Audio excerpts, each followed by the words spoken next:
Yo he nacido en un campo de refugiados y suelo decir que yo no he nacido con el concepto de hogar. A mí siempre me han dicho que mi hogar es en otro lado. Entonces yo nací batallando recuperar mi casa. Entonces yo cada día que veo que la gente no puede pagarse un piso o no puede tener acceso a la vivienda, tiene el mismo problema con un refugiado porque está perdiendo el derecho al hogar. He crecido con mi abuela una etapa mucho más nómada, con mis hermanos y mis hermanas en Argelia, una etapa muy de precariedad y aparte yo me acuerdo mucho de las lluvias, que se te caía la casa y era, joder, qué putada. Ahora hay que construirla otra vez, porque es de adobe. Como la reconstrucción continua del hogar. Joder. Hay un expolio de los recursos naturales de mi país que yo no he visto, porque yo he nacido en Tinduf, en Argelia, que vienen a España, los enlatan y te lo venden con la hipocresía como cooperación. Y yo creo que es la metáfora que resume perfectamente cómo funciona un conflicto colonial, ¿no? Eish Sidi, ¿no? ¿Se dice? Sí. Eish Sidi, gracias por venir. Como sé que te dedicas a la política y yo soy un poco apolítico, me cuesta, me gustaría que me dijeras qué le dirías a una persona que le cuesta creer hoy en día en política para que se preocupara por informarse y por votar, porque sí que sé que es importante, pero llega un momento que cuesta. ¿Qué cuesta? Un poco creerse en la política. Para mí, bueno, yo suelo poner un ejemplo que para mí yo nací haciendo política, entonces me gusta trasladarlo a cómo lo he vivido yo desde muy pequeña, ¿no? Entonces yo creo que la política está en las pequeñas cosas y es muy importante sacar, de hecho, la palabra política de la propia institución del Congreso de los Diputados o del Gobierno o del Senado. Hay que sacar la palabra política y aterrizarla mucho más a la gente. Mira, político es que tú te levantes todos los días y llegas a tu horario del trabajo con tal de ganar una hora más, ¿no? O en llegar, cumplir tu horario laboral. Pero si tuvieras una hora más, ¿no?, para dedicarlo a ese tiempo, si tú la necesitaras cualquier día, te convertirás en una persona que batallaría por una conciliación familiar, ¿no? Es un ejemplo. Eso es una acción política. Si tú estás en una empresa y un mes no te pagan lo que te tienen que pagar porque pues una deducción o porque ha habido una ley que te reduce, por ponerle un ejemplo. Un ERE, ¿no? Lo que sea. Un ERE, tú te sindicalizas de alguna manera o en el momento que tú te quejas, estás haciendo política.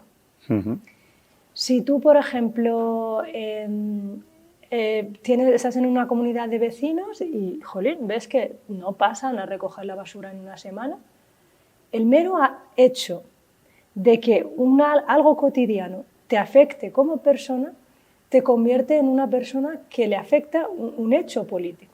Tu queja, tu exigencia a la administración, a la comunidad, al municipalismo o a la autonomía o al gobierno, se convierte en un acto político. Por eso es tan importante la política. Que no participemos de ella no significa que no nos importe la política. Y yo creo que el gran error es pensar que no hacemos política. No haremos política institucional, pero en el momento que ejercemos el derecho de representatividad, de que otra persona nos represente, o el ejercicio del sufragio, de ir a votar, estamos haciendo un ejercicio de trasladar todas esas pequeñas cosas en un voto para que se cambie nuestra realidad. Porque nuestra realidad, todo lo que tenemos, y yo suelo explicarlo ahora con el concepto de la vivienda, y no porque me vaya a ir a medidas políticas de nuestro partido ni nada de eso, sino que yo he nacido en un campo de refugiados y suelo decir que yo no he nacido con el concepto de hogar. A mí siempre me han dicho que mi hogar es en otro lado. Entonces yo nací batallando recuperar mi casa. Nací batallando por tener agua.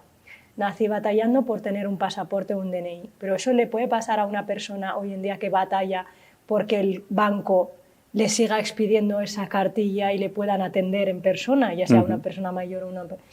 Entonces, yo cada día que veo que la gente no puede pagarse un piso o no puede tener acceso a la vivienda, tiene el mismo problema con un refugiado, porque está perdiendo el derecho al hogar. Entonces, cuando nos manifestamos o nos quejamos colectivamente, estamos ejerciendo una demanda política, porque lo personal, todo, absolutamente lo personal, cada decisión que hacemos en nuestro día a día, se convierte en político. Se convierte en político.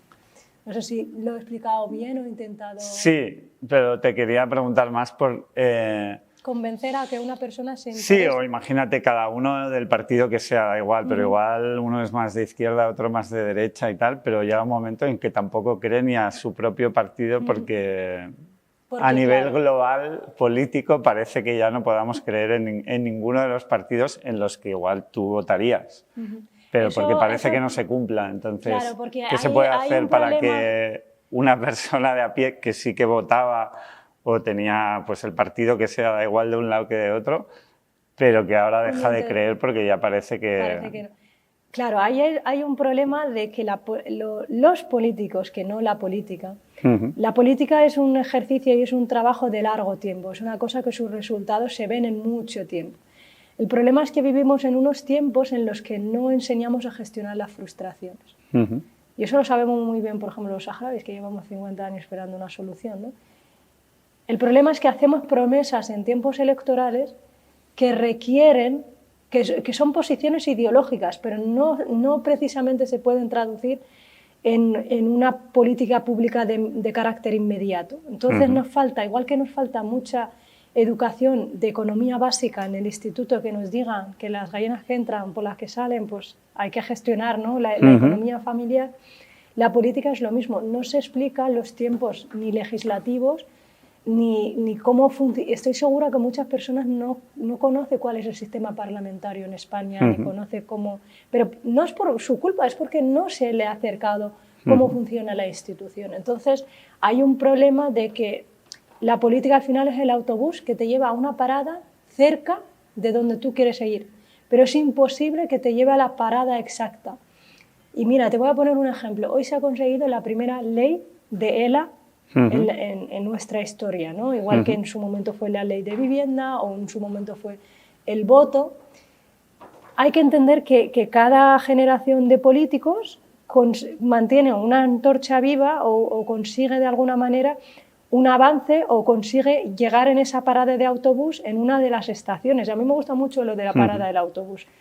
Es como un autobús que te quiere llevar a una parada, pero se encuentra con muchas obras en el camino.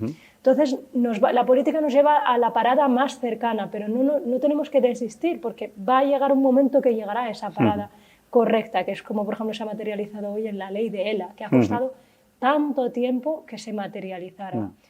Buenas, hacemos una mini pausa para agradecerte tu apoyo. Para nosotros es muy importante que si te gusta lo que hacemos te suscribas a nuestro canal de YouTube para que podamos seguir creando vídeos. Muchas gracias y seguimos con la entrevista. O sea, si entiendo bien es que es algo más a largo plazo de lo que se cree la población. De lo que se cree la población y que pero que también los políticos no lo están explicando suficientemente bien o en las escuelas o donde sea para que las personas sepan que es una cosa a largo plazo. Eso es. Pero que yo creo que también hay un poco de los políticos, ¿no? Totalmente, porque de que aunque es algo a largo plazo, luego cuando llegan las elecciones parece que todas las cosas que venden son a corto plazo. Vamos a hacer esto, vamos a hacer lo otro y parece que vaya a ser el mes que viene. Claro, pero en cambio la realidad es que es a largo plazo. A mí me gusta hablar de corresponsabilidad, ¿no? Una corresponsabilidad social y una corresponsabilidad de la persona que nos representa políticamente. Todos de alguna manera delegamos nuestra representatividad cuando vamos a votar y tenemos también cierta obligación conseguir que esas políticas públicas se hagan o para poder exigir, oye, necesito que se consiga esto o necesito que se consiga aquello. Y por el lado de la política, y aquí siendo muy franca, por nuestro lado lo que es la honestidad. Tenemos que ser muy francos con las cosas que se pueden conseguir, pero no quiere decir que tú en tiempo electoral vendas una cosa que no creas en ella, sí que crees en ella. El problema es que las aritméticas parlamentarias, cómo funciona el Congreso de los Diputados, y yo lo he hecho alguna vez explicando un vídeo de cómo pasa la ley, una ley, y es que tiene que ser así, la propia burocracia, estamos en una democracia parlamentaria representativa, de representación. Entonces, ahora mucha gente dice, es que estamos en un Congreso de los Diputados en el que es imposible legislar. Pero yo lo veo en el otro espectro, digo, es el primer momento de la democracia donde más representada está la sociedad civil española. Porque tienes los nacionalismos, derecha, izquierda, tienes partidos de izquierda plurinacional, tienes el socialismo, tienes la derecha liberal y tienes la extrema derecha, nos guste más o nos guste menos, pero hay una representatividad como cuando tú te sientas en la cena de Navidad con tu cuñado, con tu hermana, todo el mundo tiene una opinión que se traduce al final en esa representatividad. Entonces es un momento que el que ejerce política es muy bonito porque constantemente se tienen que llegar a acuerdos para que salga algo. Es difícil, pero hay una pluralidad mayor que a que haya solamente dos partidos, ¿no?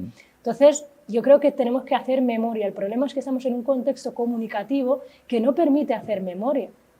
Entonces la sociedad, el problema que está teniendo la sociedad y los políticos es de la inmediatez comunicativa, porque no se hace una vista atrás en todo lo que ha avanzado España desde la derrocación de la dictadura. Se ha avanzado muchísimas cosas que si las sumáramos como democracia y las viéramos diríamos, ostras, pues no estamos tan mal como dicen algunos, ¿no? Yo creo que se ha instaurado discursivamente, tanto en redes sociales como comunicativamente,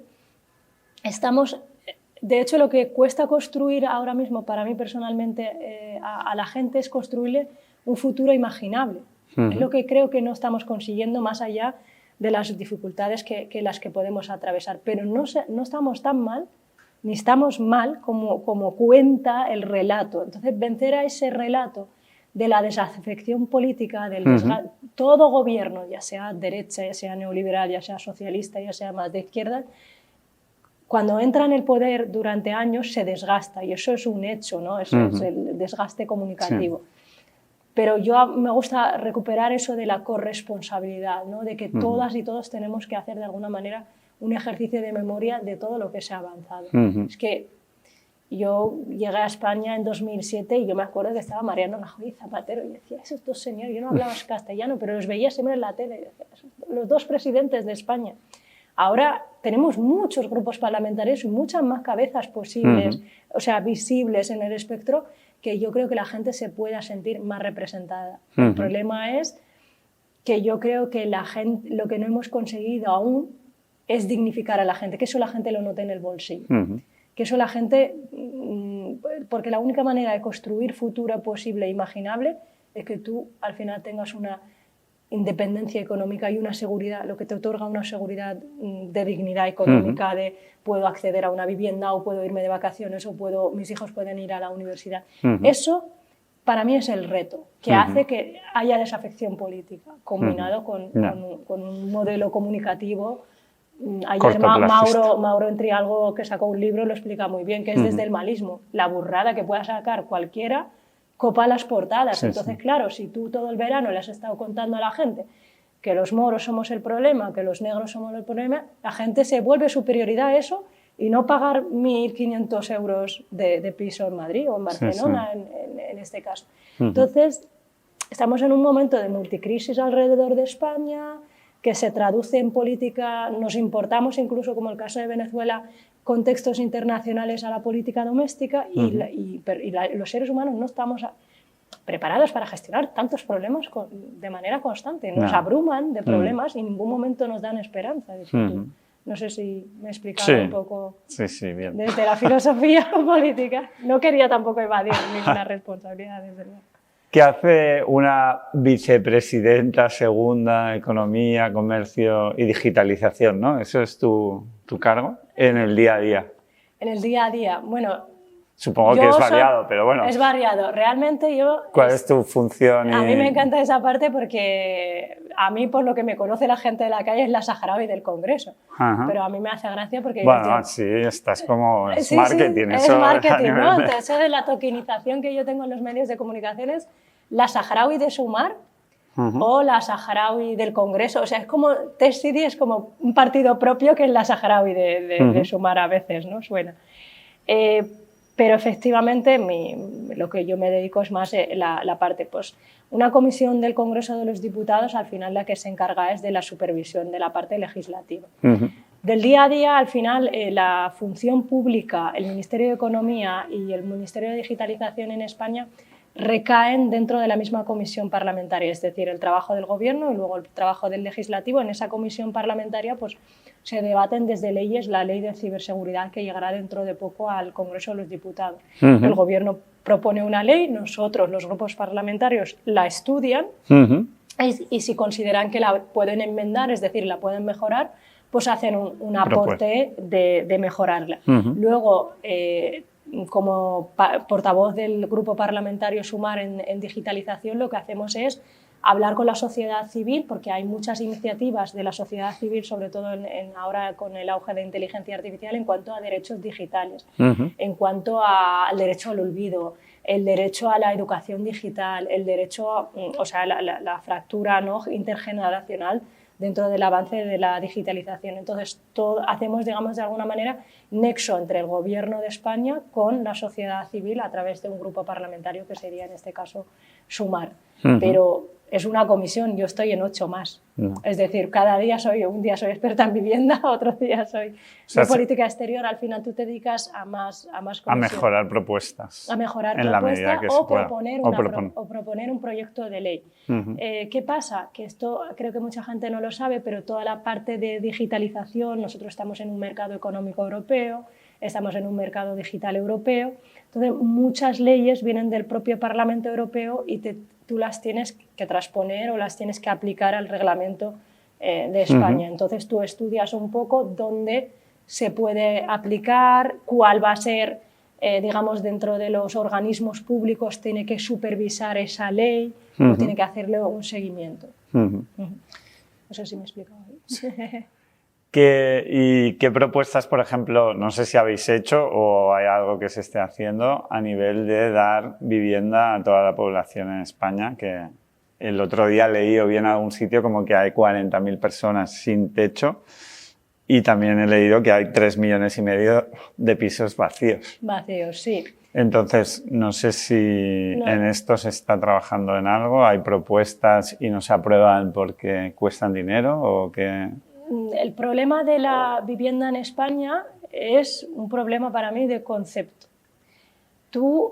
Constitucionalmente la vivienda está recogida como un derecho constitucional y un derecho en mayúsculas, porque cuando hablamos de derechos humanos parece que hablamos solamente de derechos en África, ¿no? Es que la vivienda es un derecho humano, igual que acabas de beber, el agua es un derecho humano, ¿no? Entonces, aquí nosotros, como parte del Gobierno, tenemos claro problema con nuestro socio, que es el Partido Socialista, en este caso, porque sí que lo ve un bien de mercado.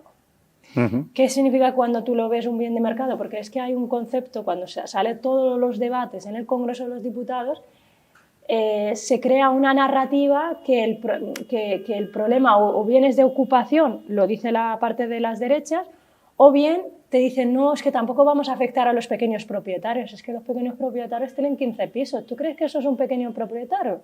Eso no, hay que intervenir el mercado. Nosotros lo que decimos es, hay que intervenir el mercado y luego se ha sacado un índice que es como una calculadora que tú te dices, vale, nosotros estamos ahora mismo en el centro de Madrid, te dice cuál deberías valer tu piso, cuál deberías, el inquilino, qué derecho, por ejemplo, yo estaba en un piso de 900, empezó con la subida del 2, antes era el 8, IPC, no sé qué, y luego me dicen que lo van a vender y ahora ya me tengo que ir a otro y el que lo iban a vender no lo venden, ahora que lo ponen a lo mejor a 500 euros más, ¿no? Entonces, lo que estamos viendo en términos económicos, volviendo un poco a la comisión, es que el mercado de la vivienda está atrayendo más inversores porque genera una mayor rentabilidad y menos coste, pero no trae una persona rentista no aporta ningún valor a la sociedad, no genera ningún retorno, no es ningún mercado económico que genere ningún retorno social. Entonces, hay que intervenir el mercado, porque si tú lo que tienes es BlackRock, Blackstone, grandes fondos buitre que sí que tienen capacidad y dinero de comprarse el edificio entero, no van a competir contra tú y contra yo, que el banco nos pide el 80% de hipoteca, 50.000 euros o 70.000 euros en el caso de Madrid, para poder entrar en tu primera vivienda. ¿Quién ahora mismo tiene una capacidad de ahorro de 50.000 o 70.000 euros? Yo no, y al menos de mi generación, absolutamente nadie. Lo que se ha instaurado es el relato de la herencia, de que tú como persona has heredado el piso de tu abuela. Y eso no es verdad, la gente ya no hereda. Y lo que tenemos es gente que se ha ido, gracias a la especulación, comprando un piso, luego 2, y luego tiene 3, y luego tiene 4 en el propio. Y mucha de esa gente es votante del Partido Socialista, fíjate. Entonces nosotros lo que decimos es que se limite la compra en zonas tensionadas. Una zona tensionada es una zona en la que una persona está destinando más del 30% de su salario. En términos económicos, tú no puedes, si tú destinas más del 30% de tu salario, 1.000, digamos 1.000, tirando, eso es que lo vas a pasar mal. Lo vas a pasar, lo que se llama estrés financiero o estar puteado entre tú y yo. O sea, yéndonos a palabras, estar... Y eso está calculado, que es el 30%. El 30%, pero en Madrid ahora mismo y en Barcelona y en Málaga, en grandes ciudades, imagínate cuánta gente está cobrando. Es que el mínimo interprofesional me parece también insuficiente, ¿no? Lo siguiente es un salario muy precario. Ahora que son 1.300 y pico. Queremos subir a esas cifras, pero claro, si tú estás 1.000 y estás destinando 300 euros, es lo máximo, pero es que tú estás ahora mismo destinando 550 o 600 euros por una habitación de en una gran Entonces ciudad. Lo que están haciendo los propietarios es fragmentan la vivienda y al final te alquilan el salón como una habitación. Están reduciendo, les está saliendo más rentable vender el coche a piezas que vender el coche entero. Porque si tú por cada habitación estás comprando cogiendo 550. Entonces, sí, en un mercado de zona tensionada, es decir, donde los ciudadanos están destinando más del 30%, nosotros lo que decimos es que no pueda comprar nadie en ese mercado. Segundo, aplica el índice, es decir, si el precio real del piso tiene que ser 800 euros, bueno, puedo entender que lo pongas a 850, pero lo que no puede ser es que valga 1.500. Entonces, nosotros decimos intervención del mercado. Luego, el otro obstáculo al que nos enfrentamos es la ley del suelo. Al final, para que se pueda construir vivienda pública, pública que luego no se ceda tampoco a los bancos, ni tampoco se venda a los fondos buitres, sea para el consumo de la ciudadanía. Y estos modelos es que no los hemos inventado nosotros tampoco, es que se está aplicando ya en ciudades como Viena y está funcionando. Al final, si tú del suelo público lo destinas una parte a la construcción de vivienda pública, podrá disfrutarlo a lo mejor gente en 10 años, pero estás garantizando un derecho dentro de unos años. A lo que nos enfrentamos, primero, que se ha tumbado en el Congreso de los Diputados, pero a lo que nos enfrentamos es que la ley estatal de vivienda, aunque sea una ley redactada a nivel estatal, España es un sistema de autonomías. Entonces, su aplicación la tiene que hacer las comunidades autónomas. Entonces, el Partido Popular, donde gobierna, y esto tampoco quiero posicionarme desde mi partido, pero es que es así, no quiere aplicar la ley de vivienda. Y la ley de vivienda, al final, es la aplicación del índice, es una ley de vivienda insuficiente, sí, pero es un marco regulatorio. El mercado no se regula solo. Ya lo hemos visto con la banca, con la burbuja en 2008. Un mercado que no tiene un mercado regulatorio, una auditoría, alguien que lo vigile. ¿Tú crees que una empresa se va a autorregular si está teniendo beneficios? Pues lo mismo el mercado de inmobiliario. Entonces, estamos viendo que grandes inversores y el que también tenga unos ahorrillos está invirtiendo en comprar en el mercado de los rentistas. Y ahí, aunque Sumar, el Partido Socialista, el Grupo Mixto, en este caso Sumar y el PSOE, tengan el gobierno, no tienen la fuerza legislativa, no tenemos mayoría a nivel legislativo, entonces yo los llamo el bloque rentista, que es el Partido Popular, Vox y con Junts, te tumban cualquier medida que vaya en este aspecto de la regulación, porque para ellos, para mí, sinceramente, gobiernan para una minoría, pero este es un problema social que afecta a sus votantes, sobre todo a gente muy joven. De hecho, creo que el tema de la vivienda, desde hace mucho tiempo, es de las cosas que más consenso que genera en este país, me refiero dentro de los datos demoscópicos de derecha e izquierda, y claramente el mensaje es intervenir el mercado. Intervenir el mercado, porque es imposible que se vaya a autorregular solo. Luego las medidas, hay medidas, nosotros lo que hemos hecho es un paquete de medidas hacia los presupuestos generales del Estado. ¿Qué pasa? Que el año pasado se prorrogaron. Este año estamos batallando para que salgan, porque claro, hay una inversión muy baja, entonces necesitamos el 1% del PIB que se destine a la vivienda. También hemos propuesto que las comunidades autónomas que no apliquen la ley de vivienda pues no tengan ayuda por parte del Estado, que luego no vayan a pedir al Estado financiación o los fondos europeos. Hay muchos múltiples maneras, que es verdad que el Partido Socialista nos ha dicho, ay, vais muy de intenso, no me acuerdo la palabra exacta que usaron, pero luego lo propusieron ellos. Entonces estamos un poco en esa dinámica empujando aquí, para nosotros el que tiene que coger valentía, que creo que está asustado, es el Partido Socialista con la cuestión de vivienda, y tiene que coger ley del suelo, tiene que salir ya. Se está debatiendo, volverá al Congreso de los Diputados, tienen que salir los presupuestos generales del Estado, porque sin salir los presupuestos es complicado, ¿no? No. Destinar esa reformulación del PIB. Y el modelo, pues viene. Nosotros, ante ese problema que tenemos con la vivienda, de que las autonomías no la aplican, lo que decimos es que otorgar esa competencia a los municipios, porque al final tú y yo podemos vivir en un municipio o en un pueblo y todo el mundo conoce al alcalde o lo tiene más cercano. Entonces, y eso lo han pedido incluso municipios gobernados por el Partido Socialista o el Partido Popular, para que ellos puedan aplicar la ley. Si, por ejemplo, imagínate, nosotros en la Comunidad de Madrid no la quiere aplicar Ayuso, pero a lo mejor tú lo tienes en Fuenlabrada, está el PSOE.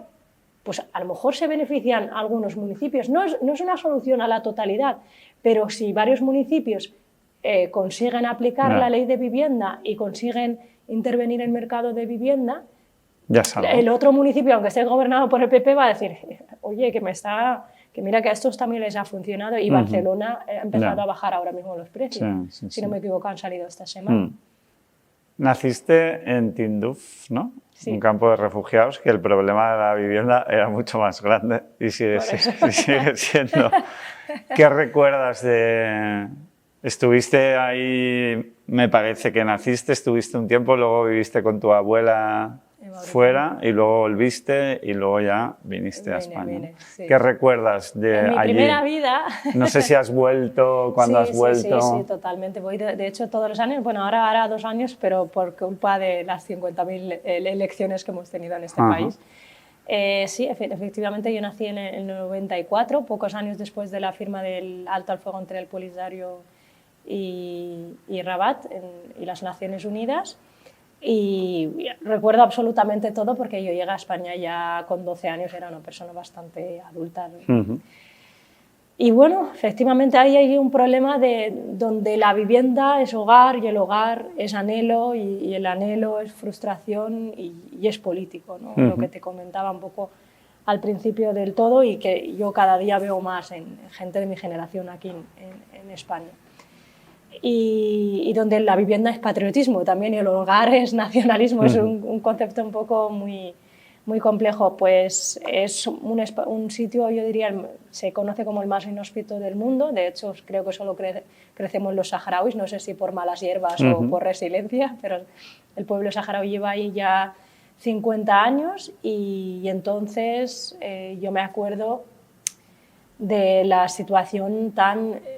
Yo le decía en la tribuna del Congreso que yo me acordaba que nosotros nos daban unas latas de sardina, creo que eran sardinas rojas, me acuerdo muy bien, porque al final ahí lo que hay es lo que se vivió aquí en la dictadura franquista, una cartilla alimentaria, ¿no? Se le da una... Yo lo que recuerdo mucho es la escasez alimentaria. Fíjate, no tanto el concepto de libertad, yo me sentía una persona muy libre, ni tampoco el concepto de educación. Cuando llegué a España tenía un nivel educativo bastante alto, ni tampoco la comunidad. Somos una generación que se politiza desde muy pequeños, pero en esos momentos tú piensas que el causante de tus circunstancias es Marruecos. Pero cuando tú llegas a España, con el tiempo te das cuenta que el causante del problema es España. Que Rabat sí es el consecuente o el que ha seguido las políticas coloniales de España, pero al final la causa es aquí.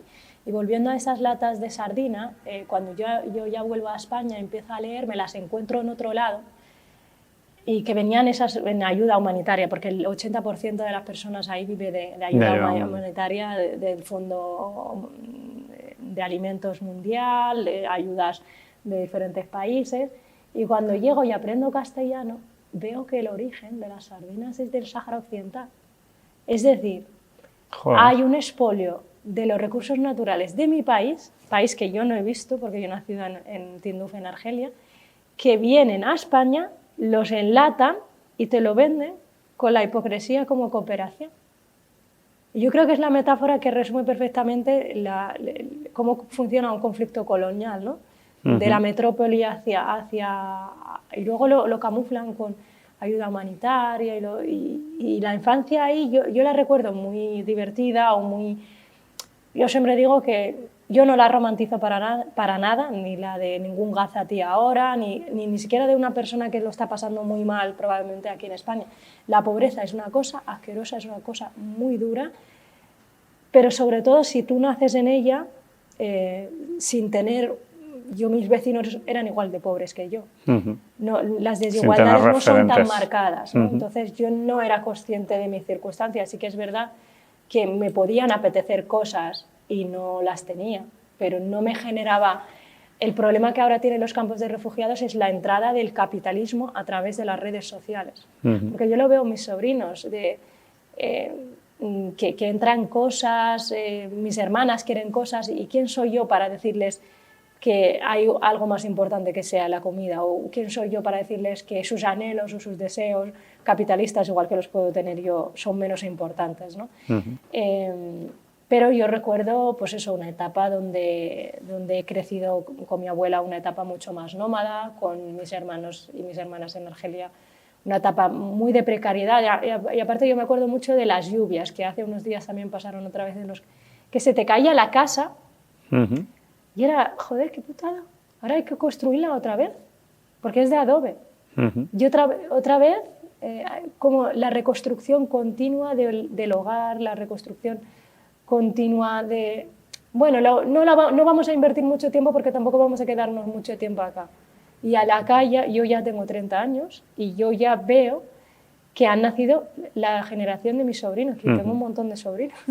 Que decías que la comida igual sí que era algo que notabas de escasez versus otras cosas que no, cuando no aparentemente podían ser. Material. A nivel de proyección del futuro, ¿eso es algo que no existe o que existe pero que es como asumir? Porque claro, 50 años son muchos años. Son entonces muchos años. Alguien que ha nacido hace 50 años y que aún esté ahí, entiendo que ya no cree que vaya a tener un futuro diferente, ¿no?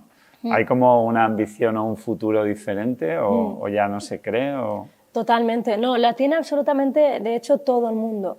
La diferencia es que mi generación era muy cercana a los acuerdos de paz, ¿no? Los acuerdos éramos muy, igual que mis padres, yo te voy a poner un ejemplo.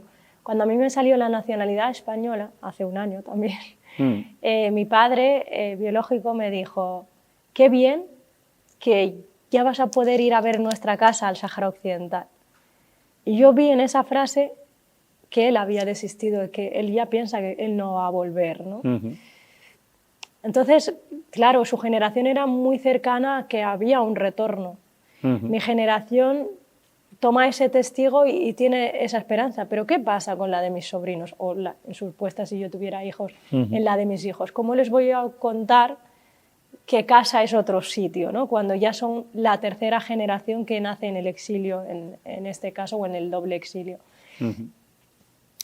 Todo el mundo ahí tiene anhelos, todo el mundo hay sueños, todo el mundo ahí va a la universidad y al final ve su futuro truncado. De hecho, eso va a ser el talón de Aquiles de la causa del pueblo del Sáhara Occidental, cómo se van a gestionar esas frustraciones de esa gente joven, porque ¿quién soy yo para decirle a alguien quédate en los campos de refugiados cuando yo estoy aquí, tengo un pasaporte rojo, ¿no? Español, y tengo un acceso laboral enorme? De hecho, el problema de los saharauis nacidos en Tinduf es la indeterminación jurídica de sus papeles, ¿no? Es decir, son personas atrapadas en este campo de refugiados porque Argelia no les puede nacionalizar porque ante un referéndum no son argelinos. España se ha borrado pero de una manera vergonzosa, hipócrita, y los adjetivos serían peores si siguiera, de esa responsabilidad cuando mi padre tiene el DNI español de la época colonial. Es que son nuestros padres directos. Yo no estoy hablando de un abuelo, ¿no? Mi padre trabajó de funcionario para este país en su momento. Tiene los papeles cuando era una provincia española. Entonces, todos sus hijos, España se ha desentendido absolutamente. Entonces, y tampoco como los saharauis que nacen en el territorio ocupado, Marruecos les obliga a tener la nacionalidad marroquí. Entonces, los que nacen en los campos de refugiados están absolutamente en la indeterminación. De hecho, un saharaui nace en un avión volando por entre dos países y sigue siendo apátrido. No hay una solución a su libre circulación. Ellos no nacen negados del derecho a la libre circulación automáticamente. Para alguien que no sepa nada, digo, por hacer un resumen, la historia del Sáhara Occidental, del pueblo saharaui, para entender por qué está en Tinduf, en un campo de refugiados en Argelia, y por qué han pasado 50 años y no ha cambiado nada. Pues muy rápidamente todo el mundo es consciente que los europeos fueron y se trocearon África, ¿no? Y España, pues dentro de ese reparto le tocó el Sáhara Occidental y Guinea en su momento y, bueno, y alguna otra región. Y estuvo en el territorio 100 años. De hecho, hay mucho canario, muchísimo, que ha nacido, ese saharaui de nacimiento en el territorio. España estuvo 100 años y llegó un momento, la época de descolonización, que empiezan todos los países a ejecutar una política de descolonización porque se generan las Naciones Unidas, la ONU, y bueno, las Naciones Unidas insta a España que ya descolonice el territorio. Esto estamos hablando de Franco. Franco dice, bueno, no son colonias, son provincia, lo convierte en la provincia 53, como Madrid o como lo que sea. Pero aún así la ONU le dice, no cuela. O sea, estáis ocupando, esta gente claramente no son españoles. Queda un poco lejos. Está un poco feo. Están al lado de Canarias, comparten el gofio, pero yo creo que esta gente es otro pueblo. En esa trifulca del gofio que le llamo yo, que se queda el gofio, Marruecos dice que los saharauis somos marroquíes. Entonces entramos en una disputa dentro del derecho, se va al Tribunal Europeo de Justicia y al final el tribunal dictamina que no. Es que yo un marroquí no le entiendo cuando me habla, ya partiendo de eso, ya que son dos pueblos diferentes.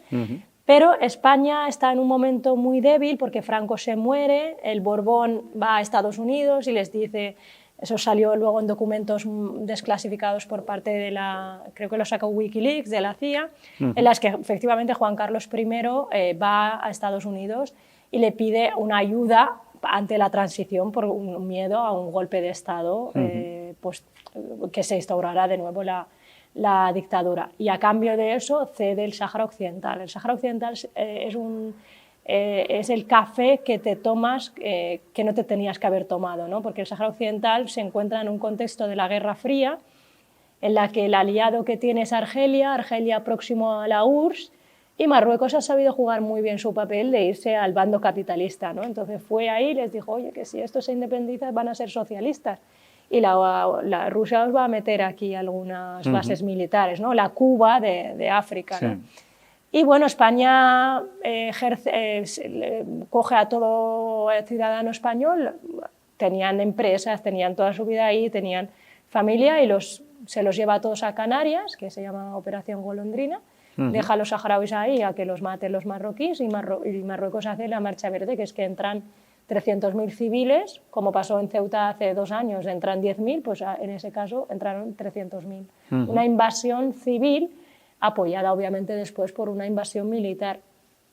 Y nada, el pueblo saharaui, el Frente Polisario, que sería el brazo armado del Frente Polisario y político ahora mismo, empieza la guerra y la guerra duró 17 años. De hecho, mi padre empezó fundador y estuvo 17 años en la guerra hasta el 91.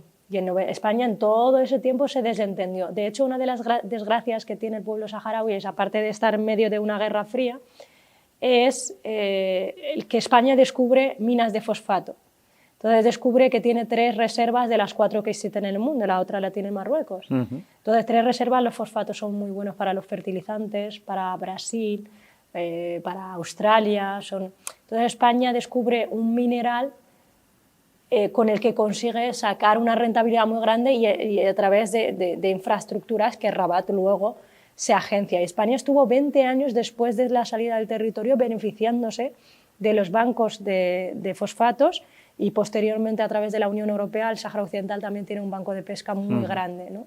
Y luego también del que se aprovechan. Entonces es un país muy rico en recursos naturales, pero que a la propaganda externa es muy rico en recursos naturales y es un posicionamiento geoestratégico muy grande, cercano a América Latina y cercano a Estados Unidos. Entonces, bueno, pues cuando entran Marruecos y entran Mauritania a invadir el país, los saharauis se ven obligados, unos de ellos, que sería mi madre, unos huyen a Mauritania, otros huyen a Argelia, en Tinduf, que es donde yo nací, pero 2/3 de la población se queda en el territorio, es decir, los saharauis. Mucha gente se piensa que estamos todos en Tinduf. En Tinduf hay 200.000 refugiados, pero el resto está en los territorios ocupados. O, en su defecto, mi abuela, cuando viví con ella vivió en Mauritania. Y bueno, hasta entonces lo que ha habido es un intento de ejercer el derecho a la libre determinación, al final lo que dicen las Naciones Unidas, vamos a preguntarle al pueblo saharaui, oye, tú quieres ser español, quieres ser marroquí, yo qué sé, quieres ser marciano, un ejercicio de voto. Sí. Tú sabes que los referéndums no se llevan mucho ni en España ni en muchos sitios. El caso que el referéndum lo va dilatando Marruecos, porque al final en las estrategias coloniales lo hace también Israel. Las estrategias coloniales funcionan por el desgaste, porque al final de facto ellos están en el territorio. Han construido infraestructuras, han obligado a la gente a nacionalizarla con el DNI marroquí, la han obligado que no hablen el idioma hassani, no se pongan los nombres, porque los proyectos coloniales por lo primero que van es por la identidad del pueblo. Intentan destruirla, ¿no?, de alguna manera. Y luego estamos los saharauis que hemos nacido en Tinduf, que preservamos la parte cultural, pero estamos fuera del territorio, no conocemos es una black box, es una caja muy negra los territorios ocupados del Sáhara Occidental, porque no pueden entrar organizaciones de derechos humanos, ni tampoco pueden entrar periodistas. Entonces, lo que pasa ahí, para bien, puede ser que estén ahí magníficamente, pero seguro que no, pero no se sabe. ¿Prevés que van a pasar 50 años y que todo va a seguir igual? Yo es que soy muy optimista nata, yo nací con un Entonces, caramelo. ¿qué crees que va a cambiar? Yo creo que igual que... O sea, ¿qué pasará si va a cambiar algo? Yo creo que tanto las circunstancias... Palestina ha sido un buen ejemplo de que cuando no se cumple el derecho internacional, a lo mejor Palestina ha supuesto una crisis aplastante de que las Naciones Unidas no funcionan, de que hay que darle una vuelta al derecho internacional, o lo aplicamos y seguimos teniendo la legitimidad como norte global, hegemónico de las democracias y de las cartas, de los derechos humanos y un montón de parafernalia que solo aplica aquí, porque no lo aplican cuando nos salimos de esta frontera, no lo aplicamos, da igual que un niño bangladés esté planchando un montón de ropa, nos da igual esa parte. Pero si queremos tener esa visión de que el derecho internacional funciona, tenemos que culminar los procesos de descolonización, los procesos de ocupación, y eso es dándole mayor, que el Consejo de Seguridad, el primer conclave no democrático es el Consejo.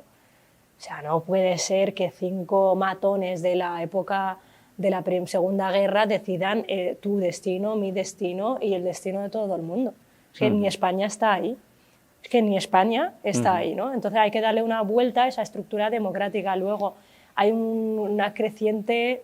Por ejemplo, el otro día, por sacarlo un poco para que tú te des cuenta, el Frente Polisario estuvo 20 años, si no recuerdo mal, batallando en el Tribunal Europeo de Justicia para que Marruecos no acuerde con la Unión Europea la venta de los bancos de pesca, es decir, que los buques españoles no entren en caladeros saharauis. Entonces nos decían, ¡guau, eso es muy complicado, imposible, tal! El otro día el Tribunal Europeo de Justicia dice, no podéis operar ni vender el pescado de esta gente porque es un territorio no autónomo.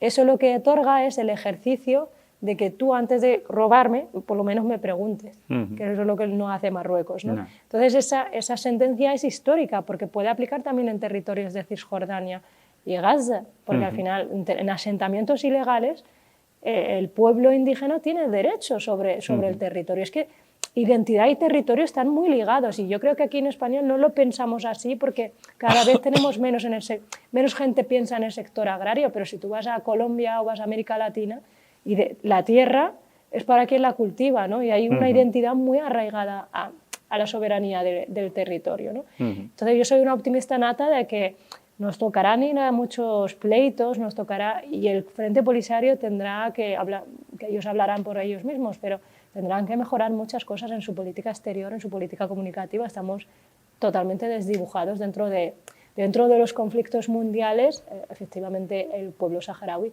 es una cosa muy, muy baja, pero yo miraría como panafricana, yo nunca pienso que el norte global vaya a solucionar ningún problema en África. Residirá en un pueblo africano soberano, capaz de autoimponerse a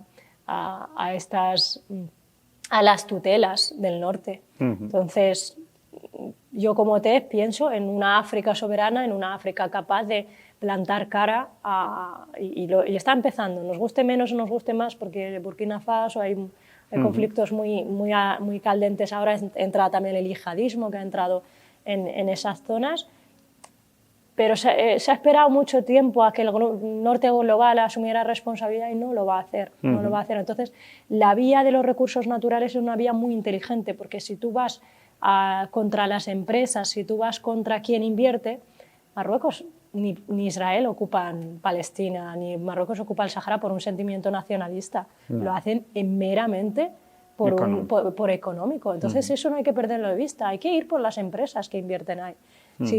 Si tú desinviertes, desincentivas, y si desincentivas, se pierde la incentivación colonia. Es que Napoleón, Colón no fueron, yo qué sé, a evangelizar a la gente. Las causas de las guerras siempre es economía o religión, ¿no? Exacto, No hay... pero siempre es economía, fíjate, pero luego lo pintan con lo que quieran, ¿no? De valores democráticos, dirían ahora, y muchas cosas. Sí. Y con 12 años viniste a España a una familia de acogida, no sé si viniste ya directa, pasaste algún verano y luego Estuve ya... con ellos y mi hermano me hizo varios veranos, 5, y luego nos quedamos a vivir, a los 12 años con ellos. Y estuviste hasta los 18 y he leído en algún sitio que a los 18 dijiste, quiero empezar de cero, me voy de mi familia de acogida, no quiero seguir por ahora lo que implica mi familia biológica y quiero arrancar. Sí. ¿Cómo fue esa parte? O sea, ¿qué hiciste a los 18? ¿Cómo? Siempre fui no sé si tienes relación con las dos familias todavía y tienes buen rollo ahora que ya han pasado 12 años y has solucionado todos tus temas. Pero... ahora que has vuelto a la senda de... Pues no era ni una persona rebelde, era una persona súper empollona, lo que pasa que acoger a una persona de un contexto colonial sin una deconstrucción, y esto además yo se lo digo a todas las madres que acogen, que adoptan, si adoptas un niño negro, no le metas literatura de gente que no le representa, es importante, no digo que mi madre lo hiciera, pero pues ella te educa en valores a lo mejor cristianos de aquí, es muy importante, yo lo llamo, no intentemos evangelizar y homogenizar a todo el mundo, es importante respetar las diversidades de cada persona, pero esto le pasará también a una persona que sea LGTBI, o le pasará a mucha gente dentro de su entorno, su contexto en el que no encaje y se sienta incomprendido. Y yo creo que yo estaba entre una familia de valores cristianos, no es que fueran practicantes, pero me refiero de valores españoles cristianos tirando ahí, y mi familia biológica de valores musulmanes. Eran dos culturas que no tenían nada que ver. Mi madre podía decirme, ay, ponte minifalda, y la otra me decía, no te la pusieras. O ponte, me he ido al peor ejemplo, creo, pero estudia religión musulmana, estudia catolicismo, o estudia... Eran como dos mundos tan diferentes que yo no era capaz de interlocutar con ninguna de ellas. Es que era imposible, porque yo a lo mejor me quería quedar con los valores de mi madre biológica, con, yo qué sé, por decirlo. Es una crisis. ¿Te has hecho budista? No. La verdad es como... Además es que tengo una respuesta arrogante para la fe, pero mejor no la digo aquí, ¿no? Igual luego luego me la sacáis, ¿no? Pero hubo un momento de crisis identitaria. Mi madre española no entendía que yo no era un niño de África que venía huyendo de la guerra y el hambre. Yo venía porque hay una responsabilidad política de este país. Yo nazco en un campo de refugiados porque aquí no se han asumido una responsabilidad y si las personas que te acogen tienen que tener eso muy claro. Muy claro que este niño saharaui no es un niño que venga del Cuerno de África porque pase hambre, no, viene porque sus circunstancias se deben a un error político muy grave y se debe a quien tú votas directamente, ¿no? Ya. Y nada, pues dije un día, mira, ¿sabes qué? Voy a cortar con ambos lados, voy a trabajar y voy a ver quién quiero ser yo, ¿no? de mayor. Y estuve así 10 años súper bien, me saqué ingeniería informática, estuve trabajando un montón de ratos, salí, hice 1000 cosas, aprendí muchas cosas y a sacarme las castañas del fuego. Trabajaba 12 horas, luego estaba en el plan Bolonia, tenías que ir a las prácticas, me suspendían todo el rato y en julio tenían los profesores siempre la osadía de, ay, si vinieras a clase, y yo, ya, porque tengo que trabajar, hay gente pobre que tiene que trabajar para pagar esta matrícula y por eso viene a julio con 7 suspendidas, no es por gusto, ¿no? No.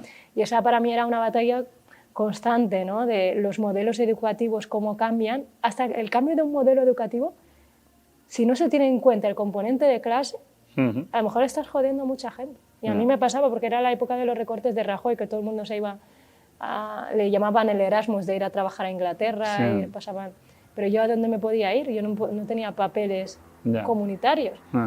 Entonces tenía que estar en este país, trabajar en este país y era refugiada en este país porque tampoco podía salir del país porque España no me expedía la documentación. ¿Y 10 años después llegaste a alguna conclusión de empezar de cero y dijiste, ¿ahora qué soy? Ahora, cuando yo asocio mucho a la independencia, sobre todo de las mujeres que venimos de contextos árabes y musulmanes, que es muy importante, pero no solamente árabes y musulmanes, en mi caso lo asocio a eso, pero cualquier mujer en cualquier contexto, si no tiene independencia económica, el empoderamiento del que se habla mucho tiene asociado un componente económico, ¿no? Una mujer al final, si está maltratada, si no le facilita el Estado una vivienda o no tiene trabajo, va a vivir con su maltratador. Eso es un ejemplo, creo que clarifica mucho esto. Si una familia, tu familia no te puede pagar la universidad, pues te acabas quedando en el pueblo. Esto es una realidad, ¿no?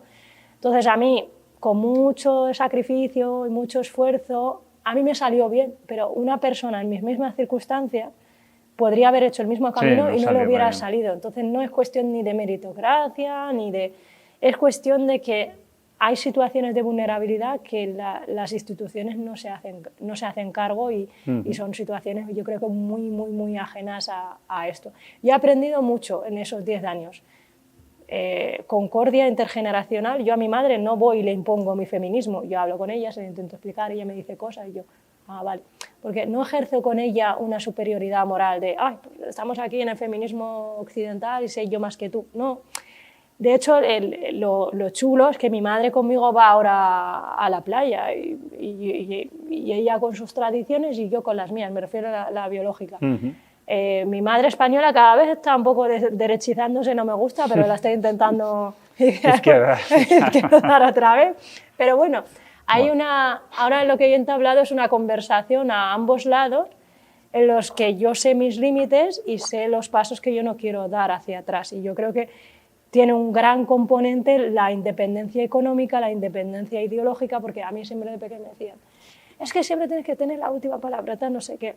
Pero porque soy una persona muy combativa en ideas, ¿no? De que tú me tienes que convencer, porque si no, yo no te compro el argumento tan rápido. Y yo creo que nuestras madres, o sea, estén aquí o estén allá, al final el patriarcado les hace presas de si les salimos mal, es culpa siempre de nuestras madres, al menos en mi caso siempre, y si salimos bien, los apellidos son del papá, ¿no? Entonces es muy importante no culpar a nuestras madres, ¿no? Yo he aprendido eso, por lo menos, del contexto de cada una de ellas. Claro, mi madre española vivió el franquismo, la otra vivió la guerra y dio a luz en medio de la guerra. O sea, claro, y luego estaba yo, con un pie aquí y un pie allá, ¿no? Y ahora, ¿no? Desde la cabeza muy abierta intento enseñarles a una a la otra y yo creo que están las dos orgullosas. Mi madre es saharaui y me dice a veces, ay, el piercing, pero yo digo, mamá, si es que me gusta así.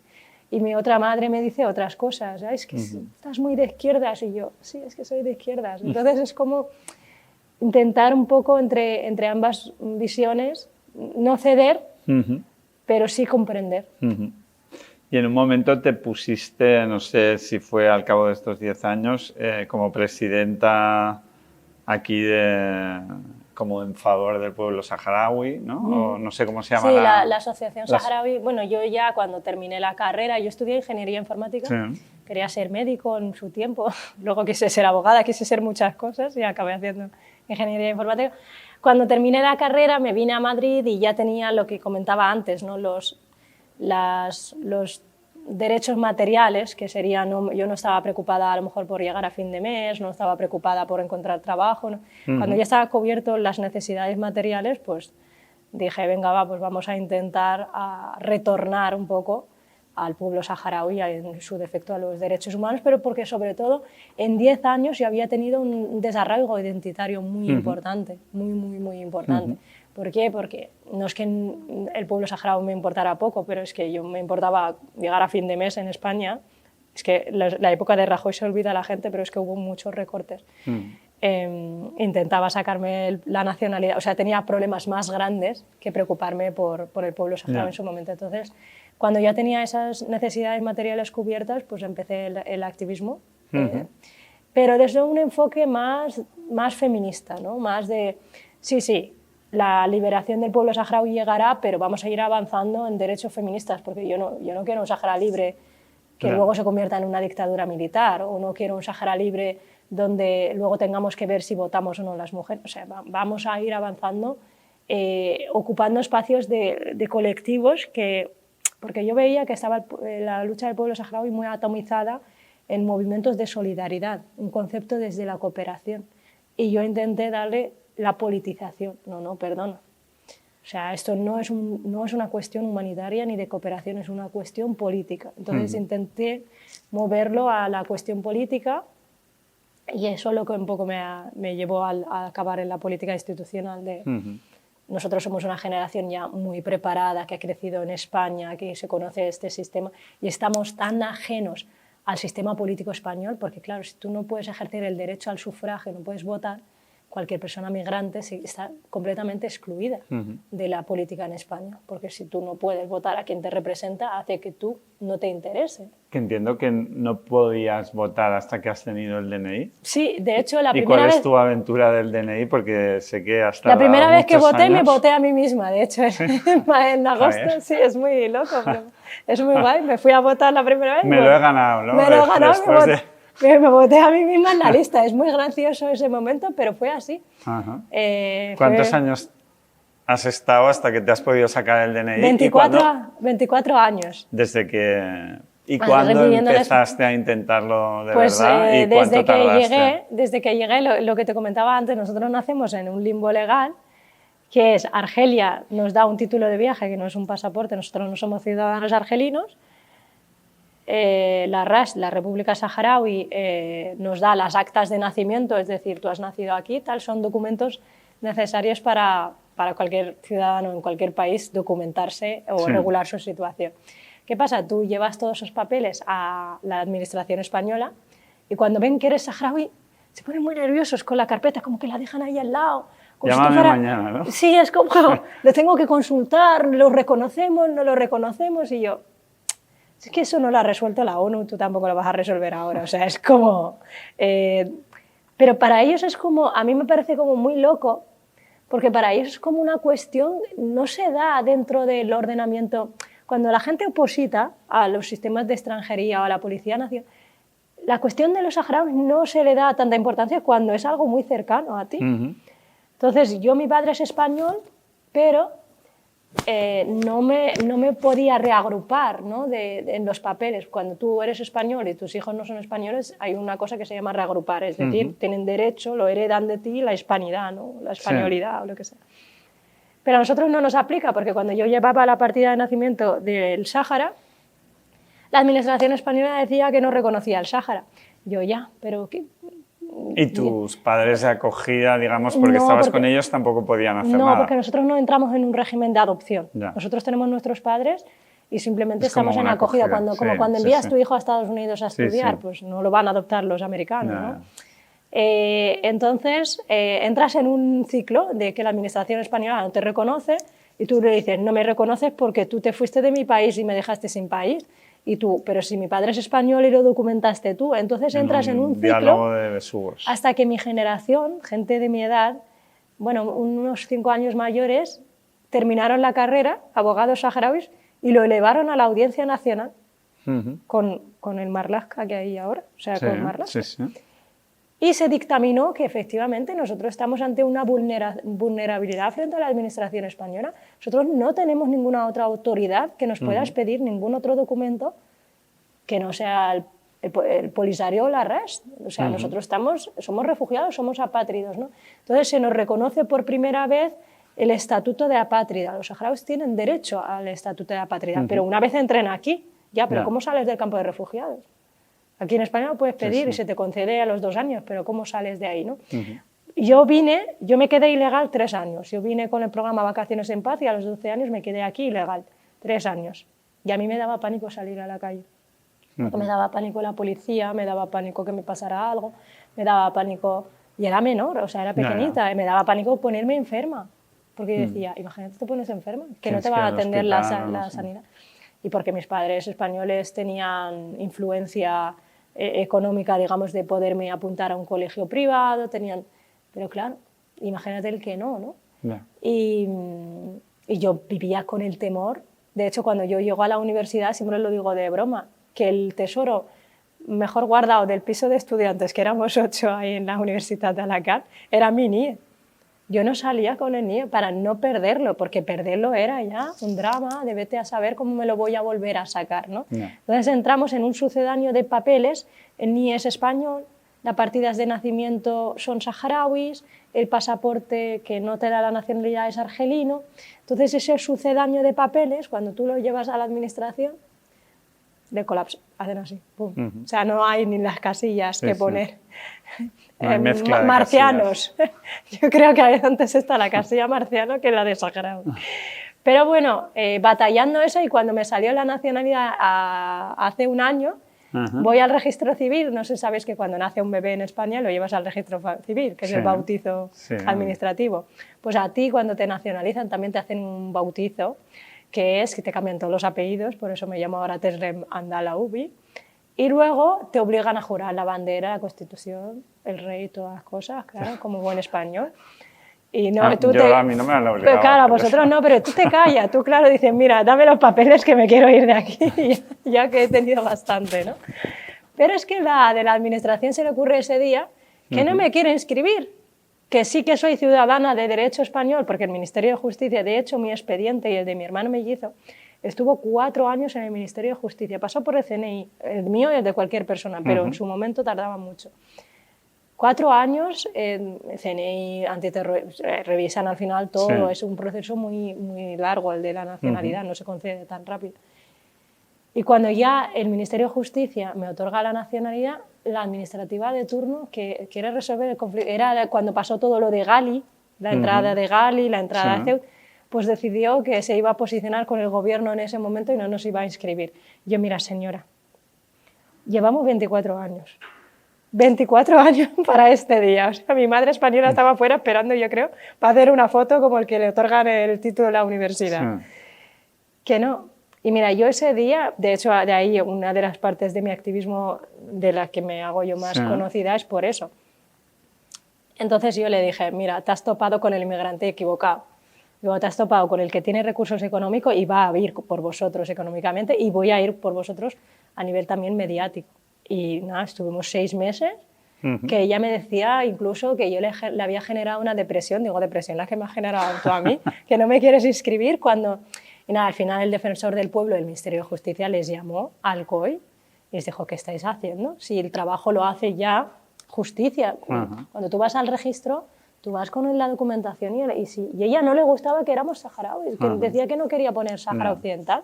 Digo, pues es que lo tienes que poner, es lo que pone en lo que ha sacado. Y nada, por Y eso. lo conseguiste. Y lo conseguí. Hace 6 2 meses años después. y te votaste. Y me voté a mí misma. Y mira, bien. de lo mejor dinero invertido en el mundo para todos los que vayan a venir, porque ya ahora todo el mundo va al COI. Ya sabe que tiene jurisprudencia. Ahí se lo ponen fácil. Exacto, ahora, ¿no? ahora ya no hay problema, ya se va. Pero es que el problema es esa, yo le llamo la violencia documental. Esa persona no se imagina que yo me he perdido las bodas de mis hermanos por no tener los papeles, No, claro, no he visto a cada mis uno sobrinos piensa- nacer por los papeles, no hay una No empatiza empatía con el otro. con esa persona. Es que yo decía, usted, y por eso yo le dije, te has topado con el migrante que no tocaba. Y a nivel mediático, montaste también una plataforma, Shawish Today, ¿no? Sí. No sé si sigue No tenía existiendo mucho o tiempo no, libre, pero yo montaba cosas. pero la montaste porque crees que los medios de comunicación ayudan a poder cambiar las cosas, o porque la montaste en su momento. Cuando ¿Con yo qué estudié intención? ingeniería informática y dejé medicina, mi madre dijo, está estudiando algo que no sirve para nada. Y yo también lo pensaba. Dije, solamente me cae bien la gente de clase. No quiero estar en medicina porque no, era un ambiente muy competitivo. Entonces, el ambiente de informática me gustaba mucho porque era un ambiente muy colaborativo y se asemejaba más a mis principios. Entonces, cuando terminé la carrera, o cuando pasó sobre todo lo de la guerra del Sáhara en 2020, la Carta de Sánchez, de todos los acontecimientos, yo decía, vale, ¿cómo podemos utilizar el Big Data para ayudar al pueblo saharaui, ¿no? La ingeniería informática para ayudarle? Entonces yo dije, ostras, pues ¿por qué no hacemos una segmentación del mercado de qué colectivos existen que hablan de derechos humanos? Lo mismo que hacía yo en la banca, pero para enriquecer a la banca, ¿por qué no lo hacemos para los movimientos sociales? Utilizar Big Data para hablar del pueblo saharaui, para hablar de derechos humanos, para llegar sobre todo a quién habla de ti y hacia quién vas, ¿no?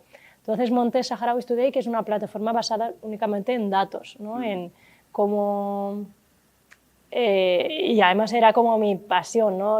Un proyecto aplicado, ¿no? Por fin veía utilidad de mi trabajo más allá de hacer más rica a bancos o más ricos a empresas, sino, ostras, es que el Big Data es muy útil en los derechos humanos. Es que tú puedes, con un mensaje, yo podía estar un evento sobre el Sáhara y en un segundo yo conseguía que pudiera llegar a miles de cuentas.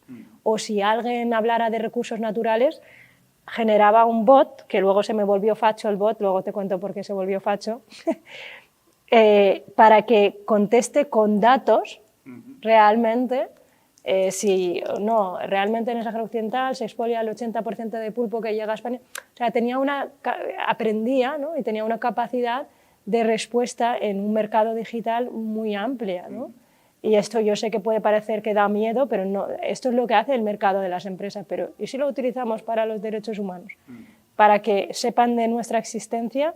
Y luego me gustaba mucho porque era de alguna manera algo que yo había estudiado, estaba siendo útil, y mi madre me decía, ah, pues sí que es útil, sí. ¿Y crees que España tiene mucho que mejorar en las políticas con los migrantes que están en España sin papeles? Y tanto que sí tiene que mejorar. De hecho, es un debate que se habla desde muy poca responsabilidad, se habla muy desde la infantilización, se habla muy desde la cuota de partidos, y yo creo que poca gente de la que habla sabe realmente por lo que pasa a una persona. Yo creo que más de uno, yo cogería a los 349, yo no hace falta, ya lo he vivido, pero que vayan a una sala de asilo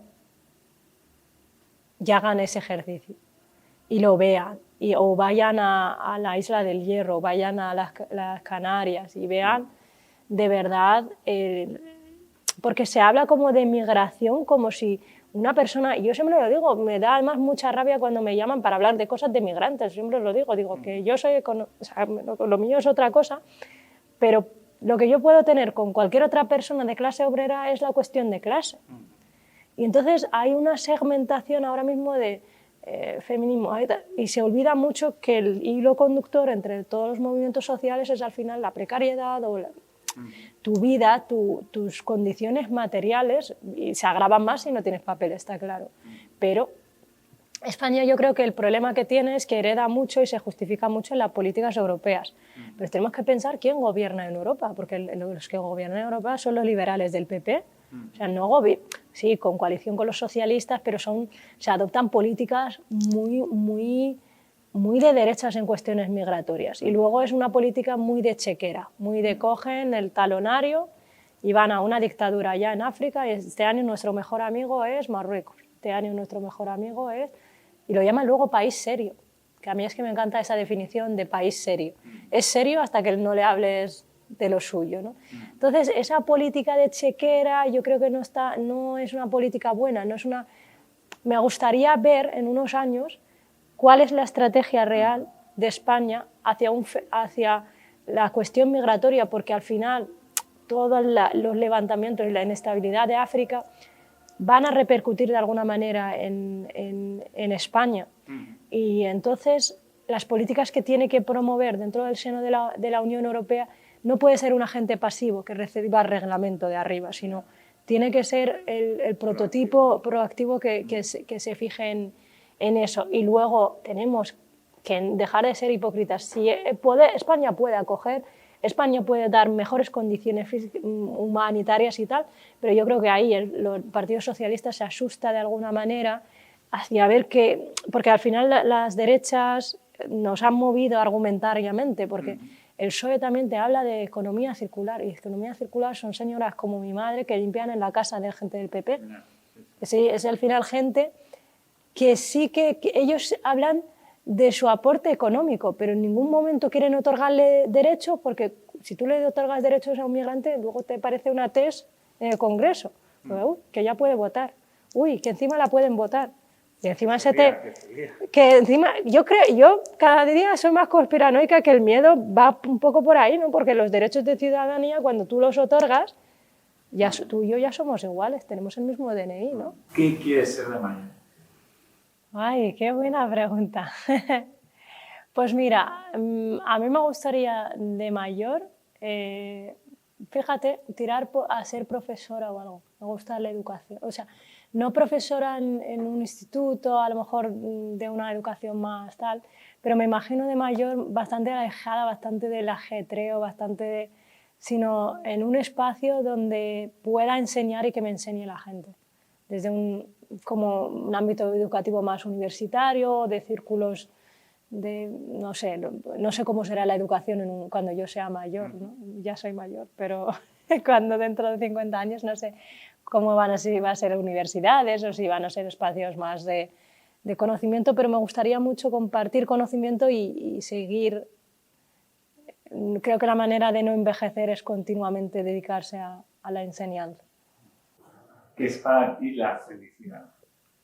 Las pequeñas cosas, y esto es muy tópico, pero a mí me hace feliz tener a veces, y yo sé que la gente se ríe de mí, pero a mí me hace feliz tener leche por la mañana para el café. O sea, algo que si no tengo leche yo ya me pongo enferma. Ese día ya va mal el día y me gusta, me hace feliz. Y cuando me pregunta la gente mucho de diferencia de los campos de refugiados acá, la gente se piensa que es como, ostras, pues tengo una casa o puedo vestir. Para mí, una ducha caliente. Cuando yo me recuerdo cuando yo digo, ostras, qué privilegiada soy, me pasa ahora mismo mucho cuando pienso en Gaza cuando me voy a la ducha y digo, tenemos la suerte, ¿no?, de ducharte con una ducha caliente o que tener esos pequeños detalles. Encuentro yo en ellos privilegio, fíjate, y no tanto en vas un día a comer o comprarte algo. No valoro tanto eso, más que tener leche y que la ducha esté a 50 grados. Muy bien. Fácil, aquí, claro, pero es para mí cuando yo me doy cuenta de que soy jodidamente afortunada. ¿Qué crees que hay después de la muerte? Yo creo, puede ser narcisista o arrogante, que hay otra vida. Porque yo siempre digo, con todo el esfuerzo, con todo tal, nos morimos y ya está, no puede ser. Y yo es como digo, Tess, todo lo que estás haciendo... El videojuego tiene que haber... Claro, es como, ¿cómo me voy a quedar en esto? O sea, muerte y ya está. Puede ser que por la influencia yo me he criado en una religión musulmana en la que incluso hay una valoración más de la siguiente vida que la vida que estamos viviendo actualmente. De hecho, se pinta como desde más la penitencia, la cristiana también, desde la penitencia que la otra vida. Yo lo asumo más con todo lo que me he esforzado, ¿cómo me voy a morir y me voy a quedar aquí, ¿sabes? Como si nada, ¿no? Entonces, 100% que hay otra vida, 100%. O sea, hay otra vida y yo solamente espero... Me preguntaban hace tiempo si volvería a nacer saharaui y yo siempre digo que volvería a nacer saharaui, pero digo, por favor, que la otra vida nos dé menos problemas, que los saharauis tengamos alguna ventaja o, que sé, un bono social o alguna... Exacto, un descuento al transporte, algo, que no sea todo palos, palos, palos, palos y sea el adjetivo de constantemente de luchar, que alguna vez podamos descansar también, pero nacería saharaui. Muchas gracias por atendernos. A ti y a vosotros y al equipo. Espero no haberos aburrido. No, que va, muy interesante. Muchas gracias. Gracias. A vosotros.